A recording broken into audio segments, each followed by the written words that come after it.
Boss, andyan pa si Bossing. Bakit, boss? Boss, paayos na ako ng printer. Anong problema, boss? Ayaw mag-print. Ayaw kasi mag-print eh. Basic lang naman, nagamit mo ba kahapon? Oo.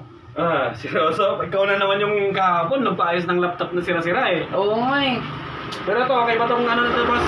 Oo, ayaw lang kasi mag-print yan. Di... Pero okay pa. Okay pa kahapon. Oo, okay pa. Kakabili lang. Hindi mo naman ginalaw, boss. Wala naman akong ginalaw. Nag-print lang ako ng Epson, papel. Epson to. Oo, Epson Pero- N3110, boss. Hindi lang makapag-print. Oo. Walang papel, walang ink. Tignan natin to, boss, yung Meron naman. printer ni Bossing kasi wala daw ink. Boss!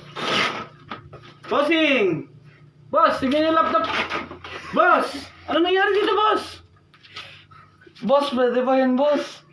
Wala nang pag-asa yan. Tignan nyo naman, boss, oh. Boss, ayun na yung logic board. Oh, pwede pa yan, oh. Sus, nangat-ngat na ng mga daga yan, oh. Wala na, boss, oh. Pwede pa yan, oh, boss, gumaga. focus mo, oh. Wala timing belt, oh. Ano to? Ano yan? Boss, pwede ba yun, boss? Baka pwede naman. Sus, anong gusto mong gawin natin dyan? Bilhin ko yan? Hindi, kailangan kasi, boss, para sa eskwelahan, boss. Tignan nyo, guys. Paano ko to rush to? Rush mo, ipapaayos? Oo. Nagmamadali ka ba, boss? Hindi naman, boss. Kailan, boss?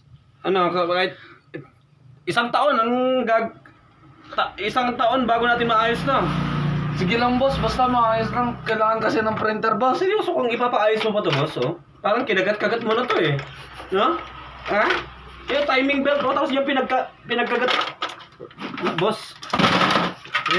Doon ka na lang magpa-repair sa mga junk shop. Wala. Balis ka na.